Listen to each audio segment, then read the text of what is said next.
Hello, everyone. Welcome back. We have a new interview today. Well, I guess it's not technically new because y'all Mercury retrograde got me. The one that we had from December to January, it deleted all of my flash drives or hard drives or whatever they're called.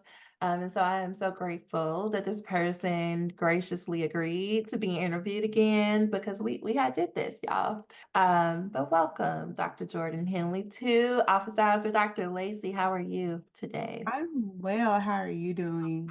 And no, it's a good day. Sir went to grooming. He has on a little tie. You can't tell 'cause he's Oh, close to me. And but he's stressed out because Sir thinks water is lava.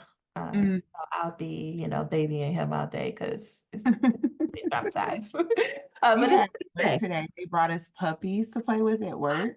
Oh, So, it was great. It was amazing. I love puppy smells. I keep telling myself you do not need a new puppy. Hmm Remember the phases because that's how they get you because it's so cute. I had to be like, this dog costs so much more than what they're asking for it. You have to remember that. Yes, I was just talking to my husband about this. I was like, yes. Okay. I feel like you could appreciate this. I have randomly been like, I need a baby owl. What I'm gonna do with it, I don't know, but I need one. Okay. I need a new one because they're so cute. They And then are very cute. they get real angry, and it's hard to be like, I get that you are a predator, and yet you're so cute. Yeah, I hate to burst your bubble. It's absolutely illegal to own that.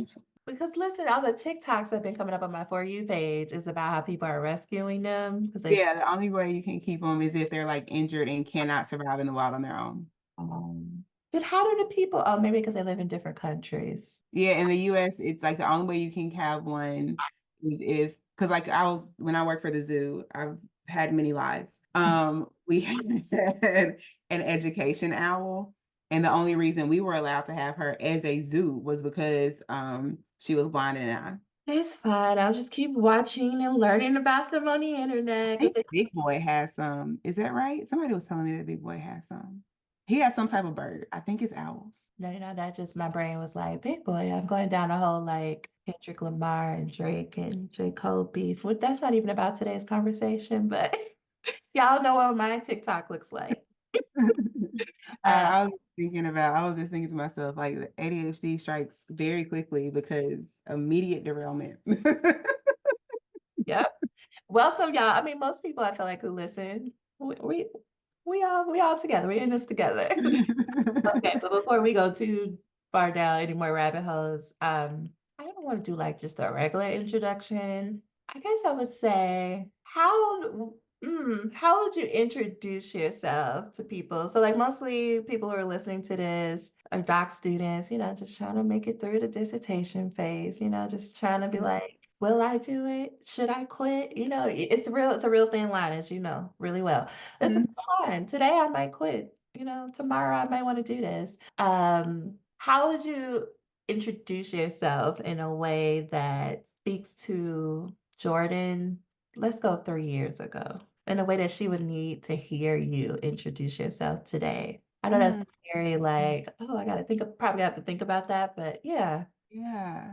Mm, for 3 years ago, Jordan, I think I would introduce myself as Dr. Jordan Henley, Mm, who is a science teacher in a way that's much more fulfilling and more than you thought what it would be to go back. And doing so much more of what I envisioned than I thought that I would be when I felt like I had to follow this very specific path. Dr. J on the internet. Doing putting myself out there in ways that I think would have felt very foreign to myself a few years ago. mm. A few years ago too, right? Like, y'all meeting Dr. Henley during the pandemic. Yeah. That time, right? From what I remember at that time, you were a full-time student hmm working in terms of teaching, actively Yeah. teaching. And I believe you had a podcast and you're working. I either had it when I met you or started it soon after. Mhm. And I bring that up for a reason, y'all, because working on dissertation things, and I feel like I would regularly irritate her every week to be like, "So what's going on with podcasts? What's going on with business things?" Yeah. It's just like dissertation. I'm like, yeah, yeah, yeah, but we like in the house. Like we need something, right? It's like we need something else to do. But before we go there, one thing related to that, I remember us having a conversation about I think I need to go back to teaching. Like, this job came up, I'm apply for it, but what if I don't? It's like something around like, what if I don't finish, or will I finish, or how could I finish? Hmm. A lot of people, especially today's economy, if they were full-time students, or they currently are full-time students, are probably like weighing this decision heavily of, do I go back and work full-time? And like, what is that going to mean? So can you talk us through how you were starting to think about that decision, and then what and anything that you have around like what ultimately helped you to make the decision to work full time while you were finishing your dissertation? Yeah, so I was in a position when I started where I was very, very lucky and very, very blessed to have like 4 years of guaranteed funding. And so I knew that like those 4 years were absolutely covered and I was gonna get paid. Like I knew how much I was gonna be making. It was a full assistantship, so like 20 hours, enough that I could basically live off of. And then that fourth year, when I wasn't guaranteed anything for the fifth, my understanding of how my department worked was that the department funded you, like guaranteed you 4 years of funding. And my understanding of how my assistantship worked was that my department had paid to, and that the College of Education had paid to. Um, and so those two understandings to me meant that my department had 2 more years that they were going to cover. And they were like, no, no, no, that's not what it means. You've gotten your 4. And we have to prioritize everybody else before you, which I was like, okay. And they just were like, well, we'll probably be able to give you a TA, but we won't know until August. And we'll probably be able to do this, but we won't know until this date. And then I was like, well, that's not okay for me because I just can't live in that type of uncertainty Yeah. because I'm the only person that pays my bills. Yeah. And like I have family that can help me out, but not to a point where I'm gonna be like they can for me them to pay all of my bills. And then in the summer, there was discussion of something that was gonna be about $12,000 for a year. And I just was like, that's less than $1,000 a month because I have to pay fees. And could I make it work? Like I could sub and I could get another job. But what do I look like killing myself like this when I got a perfectly good teaching license? I got a perfectly good set of skills that actually tie into what I'm doing, like it tie into my research. That's wild. And then the tipping point for me really was my grandmother was ill. She had been diagnosed with pancreatic cancer my first year at UGA, actually. Because I had worked a summer camp that summer that I helped put together and everything. And I missed like the last couple of days because I drove to Texas to be with her following the surgery. And she ended up, living way like the life expectancy after pancreatic cancer is very, very low. And she lived a good bit after that. She was ill, she was dealing with some dementia. And the flexibility of grad school that I had to me was I could see it disappearing in the having to work endlessly in order to just keep food in my table. And I was like, that is not worth it to me if it means I can never go home and see the people I want to see. And as it turns out, she ended up passing that July, like my second or third day at work. Mhm. But that situation for me made it very clear what my priorities were, and they weren't academia. They were my family. And like is my work schedule is much stricter. I can't go home as often as I could as a grad student, but I can afford to go when I want to go. And that was what was ultimately most important for me. Mm. May not be flexible, but I can afford to go when I want to go. Yeah. Hmm. And it also highlights a very real point of, I say often like life just doesn't stop life, and just because you decided to go to somebody's doctoral program. That's it. Yeah, like you're at the University of Georgia in the College of Education. and they're like, yeah, your 4 years are up. And I, some people, and I don't know if this was your case or not, but I know like a lot of students I talk to feel that very real pressure to like do the multiple odd end jobs so that you can maintain this, I don't know, the image of being a full-time student. Because Mhm. I say the image of it because I'm like, if you're working all these jobs, are you really living the full-time student life? And for clarity, the full-time student life, the way that people like to present it is like, oh, you'll have all this free time and flexibility to really sit with the literature and really think through things and really explore and like write and publish. I haven't met really anyone that's been the reality, but I'll still keep looking. I mean, there are a few people, but there's a lot of funding that goes with that, but that's a whole different conversation. Yeah. But you're like, no, I'm gonna choose this. I'm not gonna wait because right, though August could have came, the other dates could have came, and they would have been like, I don't really know, we can't do it. And so then what that leads you to have to take out what probably 30,000, 40,000 in loans just to make Right. last year and for what?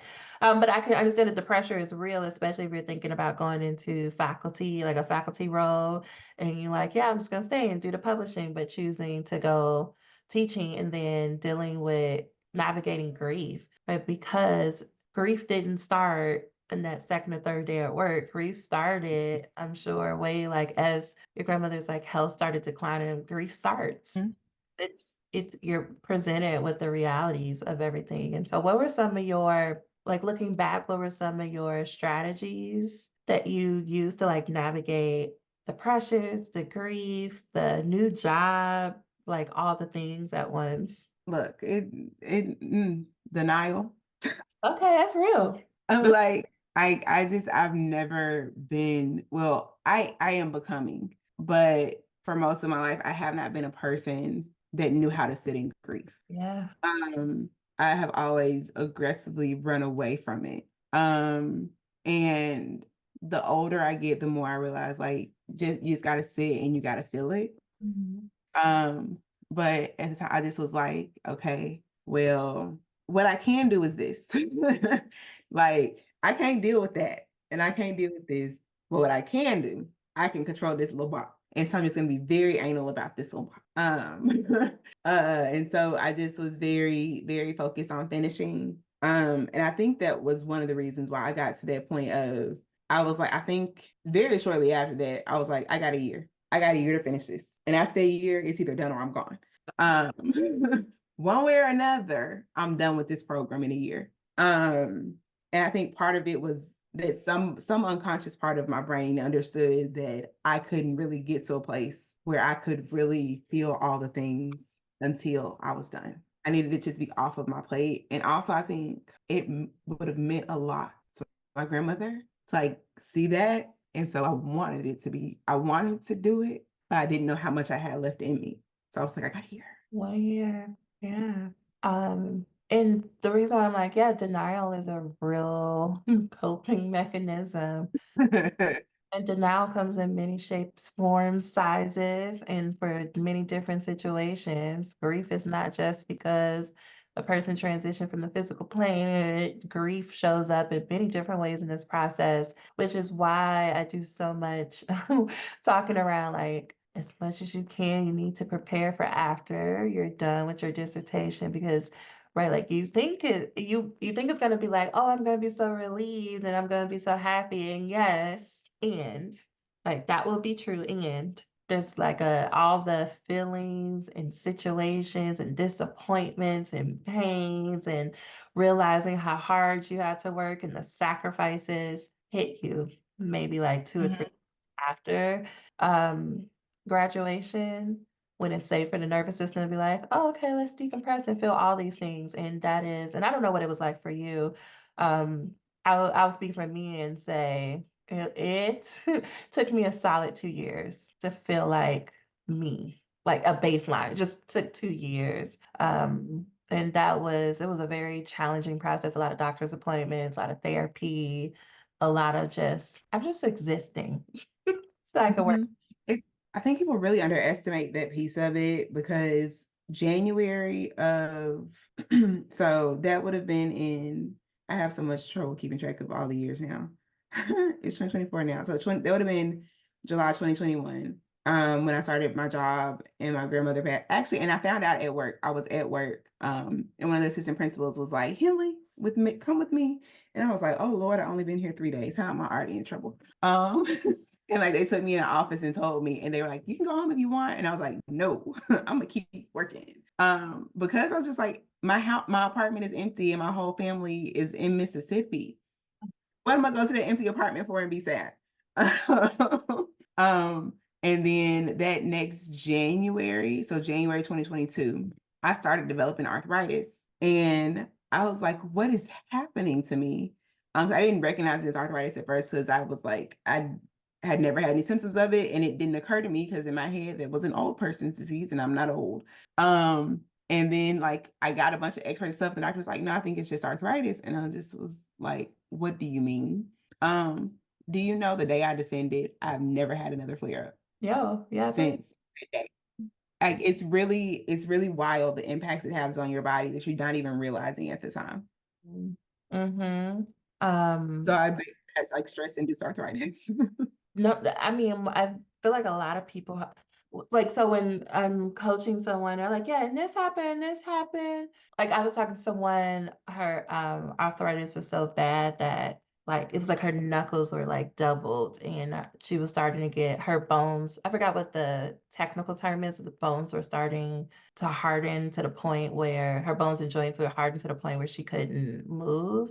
And I was like, you need to seriously consider quitting this program. And it's not about because you're not smart enough to do it or you don't have the skills. It's the literal stress. It's flipping your body inside out. Like you are not going to be able to move or walk. And that is realities for a lot of people. So I'm so glad like you're willing to be transparent about that. Because I think about me, like the reason I was going back and forth to doctor's appointment, I was going to physical therapy like while writing my dissertation, and like menstrual cycle hormones, like that was non-existent. Like I couldn't really eat. I couldn't do it, the stress. And yeah, I do believe it. And I'll say like earlier last year, I couldn't walk. I couldn't put weight on my knees. And to your point too, my mom was like, I think it's just arthritis. I was like, no, for you, girl. But I am not old enough for that to be a thing. Yep, go to the doctor. Like, yeah, like stress, y'all will your body will let you know. Yeah. But no, I think I'm just now just in the last couple of months, feel like I'm on the other side of it. And I don't know. I was telling somebody this the other day. I don't know how much of it is dissertation recovery and how much of it is the like coming to grips with the reality of like how COVID affected everything. And I think they're so intertwined that it's hard for me to tell the difference. Yeah. Especially because like had COVID not hit when it hit, there's every chance I would have finished in those 4 years. It just threw my timeline into the ether. Or like 4.5, where it wouldn't have been as big of a deal, you know? And so, but I do just now so I finished in December 2022, it's March 2024. And I'm starting to get to a point where I'm like, okay, I think I'm coming out on the other side of this. Like I want to be creative again. I want to do these things again that I just had no energy for. And I hear this now because I also get this comment a lot, especially on Instagram, because people are like, well, you said all this about the quote unquote realities of becoming a doctor. Why even do it? I get that question. So I will phrase it to you like, why even do this? Why even go through the process? What's the upside?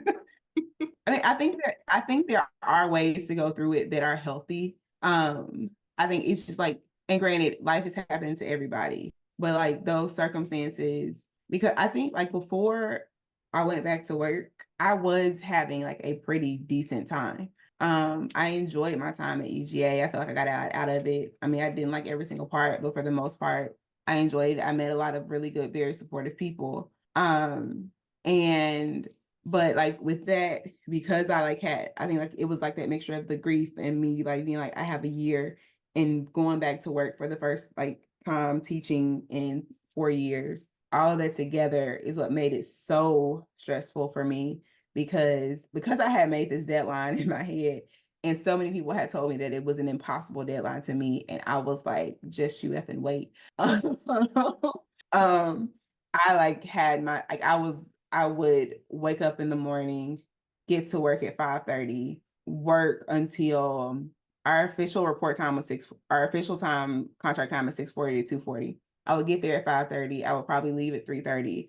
I would come home, maybe take a nap for 15, 20 minutes, and then write or work for another, 2 hours, a lot of days. And so I just wasn't giving my body any downtime. And so I think there are ways to do it that aren't that. And so, but also, so my degree is in science education. I'm a science teacher. I do think it's made me a much better science teacher. I think it's made me a much better thinker. It's made me much more in interrogative. Is that a word? Did I make it up? Is that real? It's today. We know what you said. We know what you said. Just to think more deeply about my surroundings. And I think that if I could go back, I would still do it. I would just try to do it in a different way. It's why I created a group. Because I kept working with folks one-on-one, but the reason why I created a group is I was like, listen, I don't want anyone to do what I did. And I don't believe that this process has to rob you of your health. And I do know the importance of having voices there that tell you like you don't have to burn yourself out in order to become a doctor, right? And people in the group all the time are like, well, you're the only one telling us this.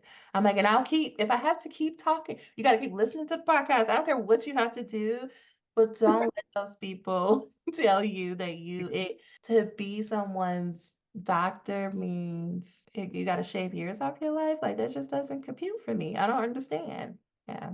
And I've seen so many examples of it not having to be that way that I'm like, yeah, it's an education thing, not a like this is what it means to do the process the right way. Mm-mm. Now, I don't know which came first for you, but can you talk us through what your experience was like? One, starting the proposal, and then two, what motivated you to join the Finish Your Dissertation group? I don't really remember which came first either.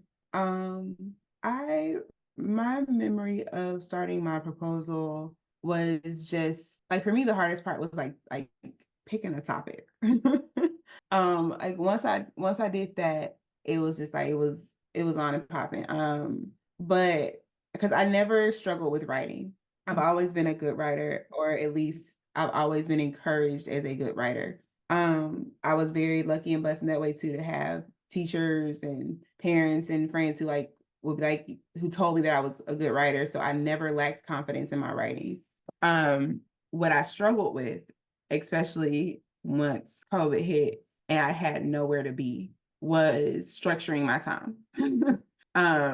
Because it is very easy for me to just be like, ooh, it's a butterfly, and just go follow the butterfly for 3 hours. And so I think at the time you were doing a version that was like just plan your week or something. Plan your week. Yeah. Plan your dissertation. Yeah. Yeah. Yes. So that's what I initially joined, because I knew Ro from UGA, and she mentioned it, or I saw her posting about it or something. And I was like, well, that's somebody who I feel like is a smart person and is trustworthy and probably isn't involved in anything that is some foolishness. And I need some structure because I don't leave my house, because none of us leave our house. And I am very quickly falling into like lizard brain Jordan. And if I don't get some structure, this will not get done. So I started with that, and then I won't lie, I kind of was side-eyeing the rest of it. I was like, I don't know, I don't think I need all that. But the community, I think, aspect is what drew me into the rest of it, was because I was like, okay, it's very nice to like be in community with other people who are doing the same thing, who's having the same struggles, who can encourage you to keep going, and who are holding you accountable for what you're saying you want to do. Especially again in that time of nobody's expecting you to be anywhere, and so you can kind of just rock. I mean, funny. I think it's funny. So we're referring to Dr. Rashan De Breeden. And Sorry. no. I just want to make sure everybody is on the same page. But what the funny part is, so like her, and she was finishing up coursework. Now we're not friends. We just like actually started talking to each other, started to build a friendship at this point. But we have a lot of the same people. We overlap in friends, which it made sense for us to start thinking about being friends. But the way our timing worked in the program, it very well much could have been like we didn't even have to be friends. But she started watching like my content and stuff. And she would come to all my free things and she would say that, like, girl, I'm not giving you no money. Like, I don't need this. I have an amazing chair. I have all the support in the world. Like, and it wasn't like a shade thing. It was like, I do think it's helpful. I just don't think I need it because I have so much support. But I'm like, but girl, it's the reason why you keep coming. But whatever. Like, I've learned to just like, people got to have their own journey. So she would come and come and come.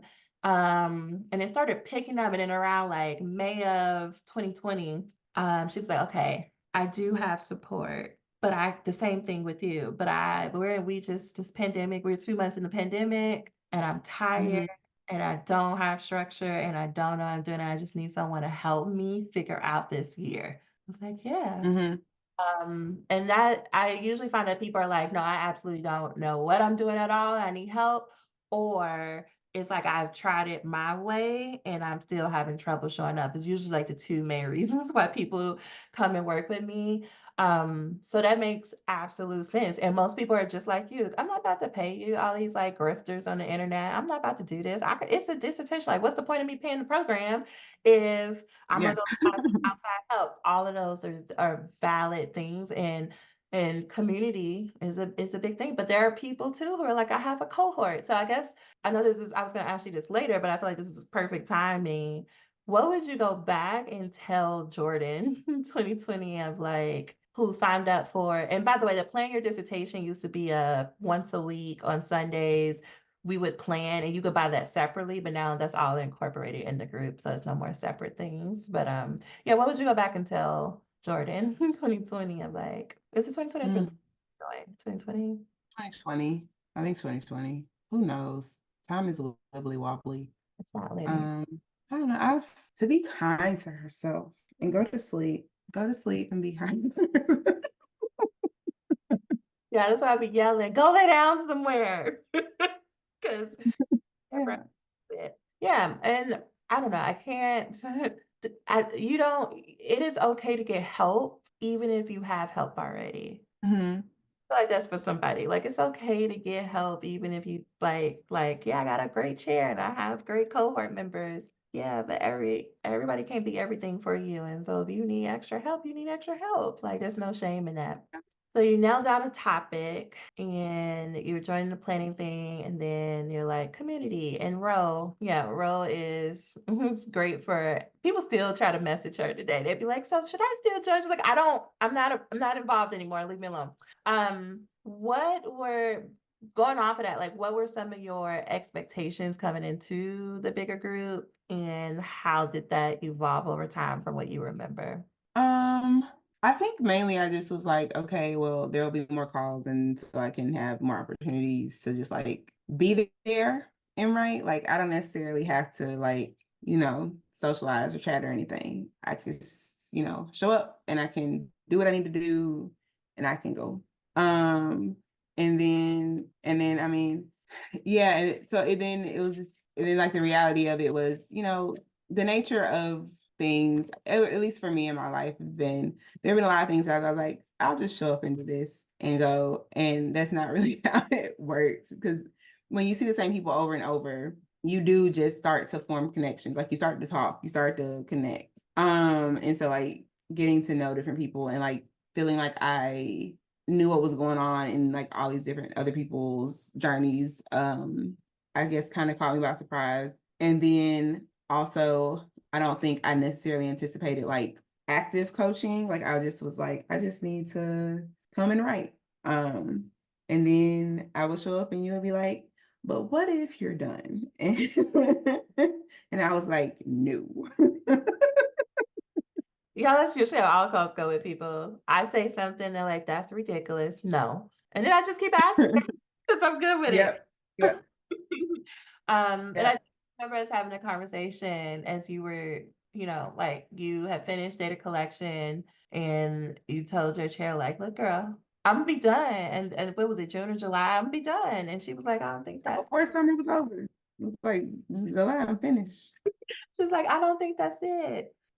And I just remember, Yep. like, it don't matter if she's don't think it's it. It matters if you're gonna keep showing up and giving her a draft. Can you talk more about that of like what your thought process was at the time and how because most people would, if their chair was like, no, I don't think that's realistic, they would just say, okay, well, I guess I gotta be here for another year. But why was that different for you? I think I just was so over it. Like, and I think that point does come for a lot of people in the process of I have to be done.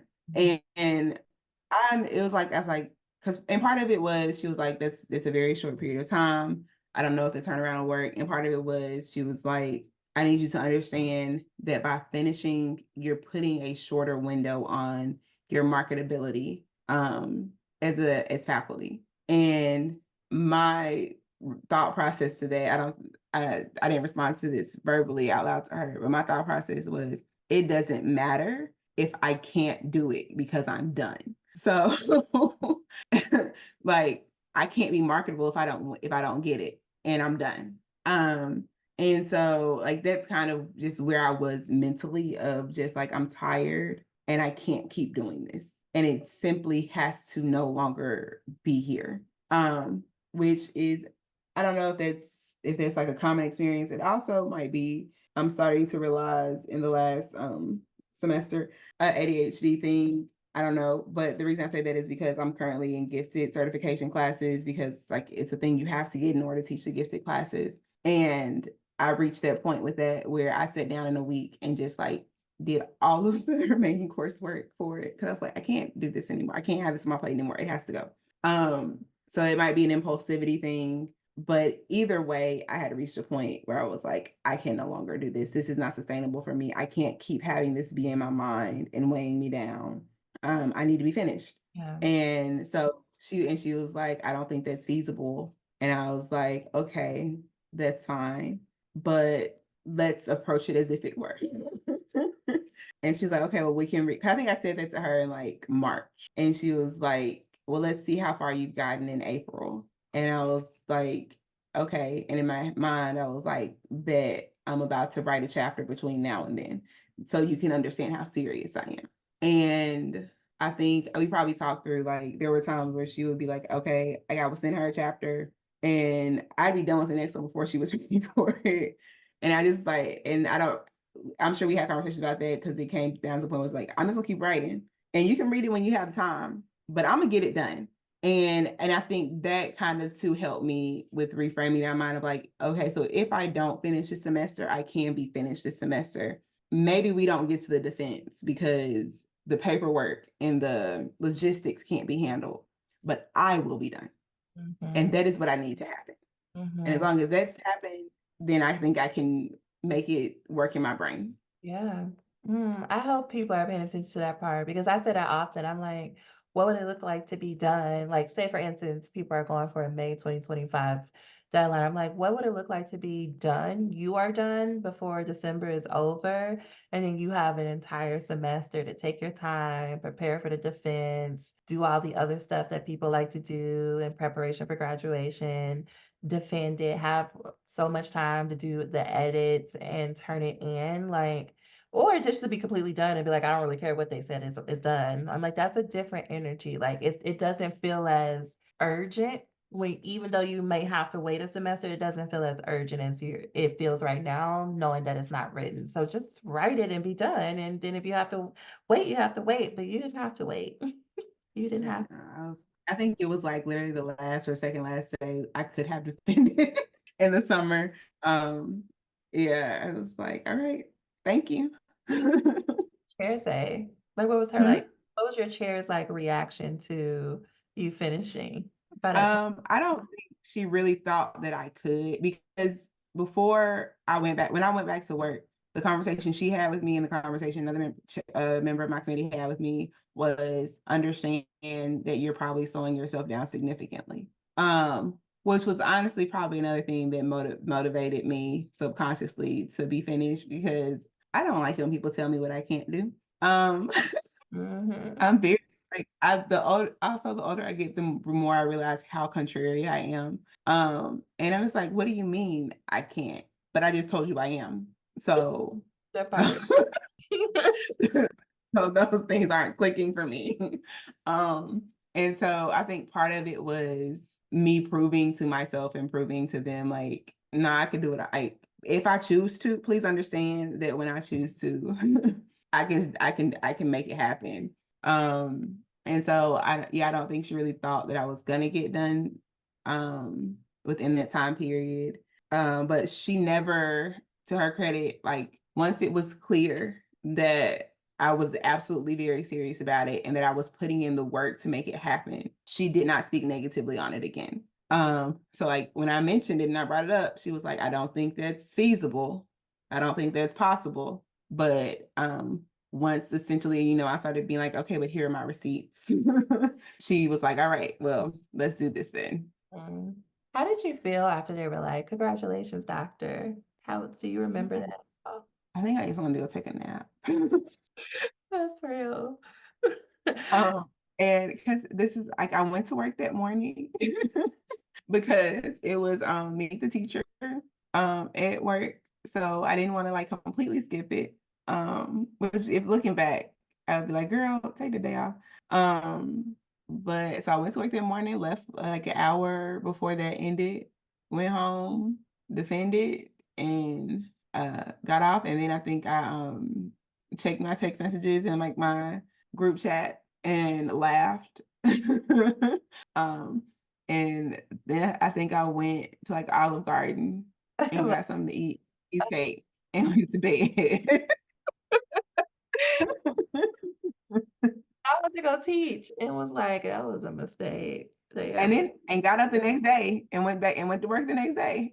I went to teach. I was like, I mean, whatever. I think maybe I went to dinner. I'm sure I went somewhere to eat because it's Athens, but yeah, I remember. I probably went to trapeze. That's a good one. Because I was obsessed with their fries. So it's been what, about a year and a half? Year and a half? Yeah, thereabouts.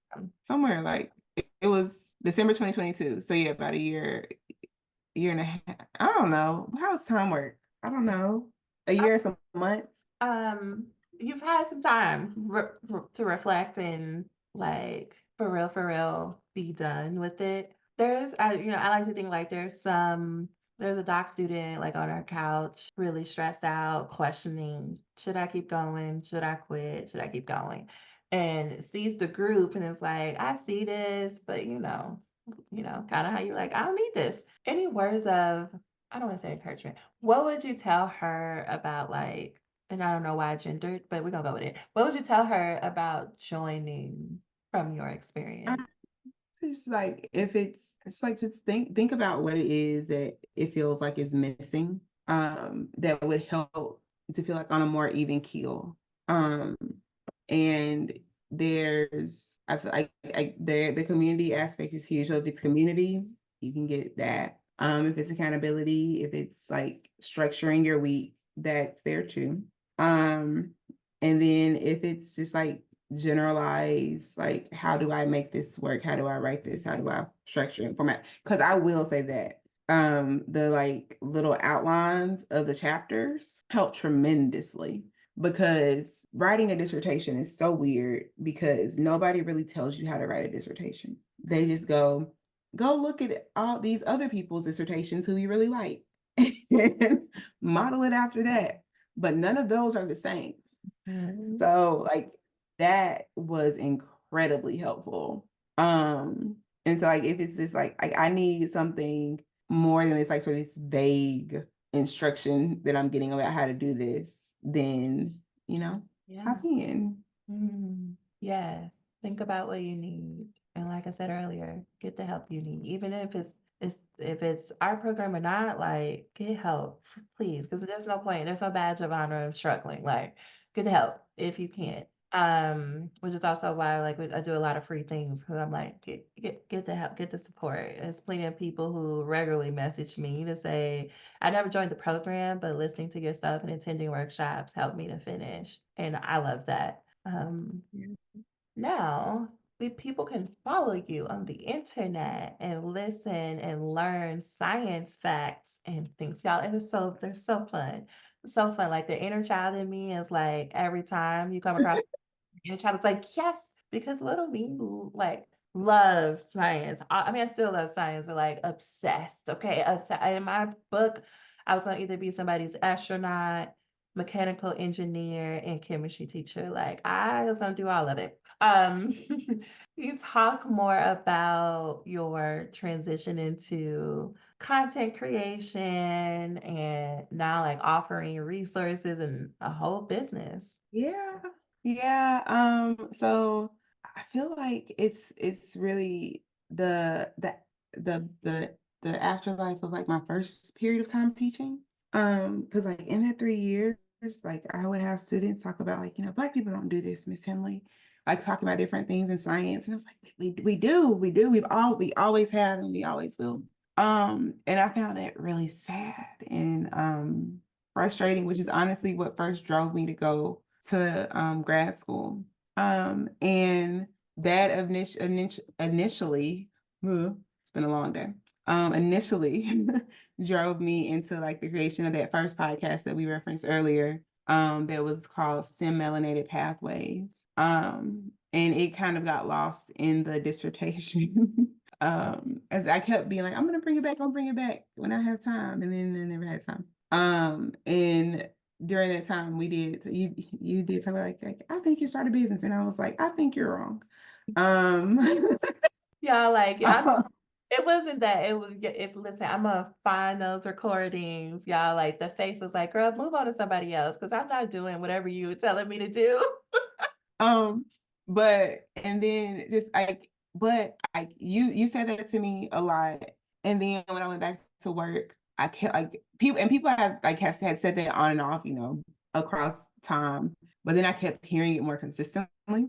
And then I think what was really a big moment like for my brain was we had a person from the district who came in, and she was doing small group professional development, like one-on-one with different teachers. And she came in my room and she was like, oh no, this is really good. She's like, why don't you sell any of this? And I was like, I don't know. I just feels normal. Like this is just, this is just how you teach. And she was like, no, it's how you teach. But everybody's not doing this. You think it's normal because you're not in anybody else's classroom. And that really, I was like, that is a perspective I had not considered. Despite the many times, that you've been like, you're mediocre, it's somebody else's best. And I was like, but like it just hadn't occurred to me in that, like within that framing. And even then it still took a few months before I really like put myself out there with it. But so then I started like putting together some of the things that I've used in my classroom to sell on my site. And then, like you can't just like make a site and put it on the internet and people just appear. You gotta market it basically, which is what led me to TikTok and then like Instagram with it, and like making a channel for Side Odyssey, which is like the name of the channels and the site where I like have the teacher resources and everything. But like once I got into content creation for that, I was like, oh, okay, this is kind of fun. And then I was like, well, what do I want to do that just is fun for me to do? And I was like, well, talk about science because you like science. And I like to sit on my floor and lay on my floor. And like that's like where like science news from the floor came from, because like I did something where I was just on the floor talking. And I was like, I got a lot of comments like, are you on the floor? And I was like, I should just like make it a thing that I'm on the floor. And so it's like and then like the stingray got pregnant without the male in the tank. And I was like, well, this is interesting. And like that led to that. And then I was invited on Evan the bioethicist. They are on TikTok. And they do a weekly like chat on Sunday with different creators. And they invited me on to talk about science education, and like because I've talked about on TikTok before that like I think about science as culture and science as an inheritance that we receive culturally. And so they invited me on to discuss that. And as a part of that conversation, they mentioned it's like a lot of adults are curious about science and are interested in science, but feel nervous to really engage with it because they don't think they know enough. And that, like, I think mentally, like, took me back to that same place of like what originally drove me to grad school, of like being upset and saddened by realizing that my students didn't feel like they had any personal connection to science. And then also understanding that so much of our politics and so much of our day-to-day lives are embedded and surrounded in science, that if you understand it, you can now make more knowledgeable choices. You can pressure your politicians in ways that are actually like more helpful to you as a person, and to your community, and like get into advocacy for your community. And so I was like, okay, well, what if I just did like little small segments that's like teaching just a very small piece of biology in a way that feels more manageable to people. And that led to like the bit of bio segment. And like those things all did very well. But then I ended up with like all these people on that page that aren't science teachers. And it's really, that page is kind of really meant for science teachers. And which is why I've made the second page recently, Dr. J. Stay Curious, to like more focus on that. And then the goal is to, well, not the goal because I'm actively working on it, is I'm going to start like posting some of that stuff like to YouTube and then like flipping it for other things, because there is a lot of, not, and I don't think there's necessarily enough, but there is a lot of content on the internet aimed at helping kids to understand and enjoy science. And I think that is very important. Yeah. And it is part of what I would like to do. But I think where I'm going at the moment is aimed more so towards adults, because there are a lot of adults who are really interested. And then like, you know, like your inner child of, because I've never met a little kid that didn't love science, you know, like I've never met like a 5-year-old who hated science. And so I want to do some stuff like around it, like that's aimed more at adults. Like, yeah, it's cool if you don't know this. I can explain it to you. I can explain it to you in a way that doesn't make you feel dumb for not knowing it. And make you feel like, oh, this is cool. And I kind of want to now do this other thing. And maybe I want to experiment. And maybe I want to like learn more. So yeah. That sounds so cool. And like, yeah, I'm telling you, you want to go follow. So with that, how do people follow you? I know you mentioned it, but if you could mention it one more time about how people want to keep up with you in general and to learn, like tap back into their inner child and fall in love with science all over again. Yeah. So on YouTube, it's at Sci Odyssey, SciOdySSEY. And then like my teacher content channels are that same thing on Instagram and TikTok. And then the on Instagram and TikTok, specifically for science content, it is Dr. J. Stay Curious on both of those. And that has a Ko-Fi associated with it as well. Where, which is my goal, is like post like updates and like this is what's coming up. And that way if anybody like is like, I really enjoy this content and I'd like there to be more of it and I want to support it, there's a way that it can be done. So that's Ko-Fi. On Ko-Fi, it's at Dr. J Stay Curious as well.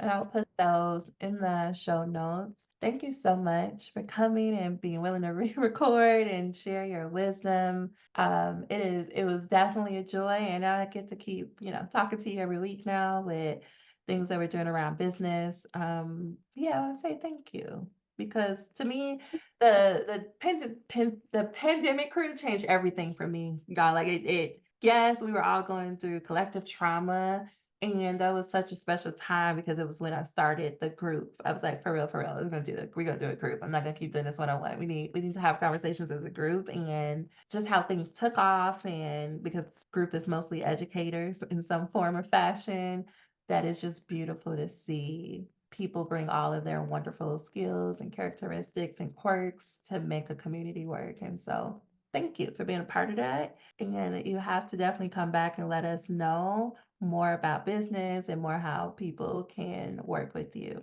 Yeah, thank you. Thank you so much for having me.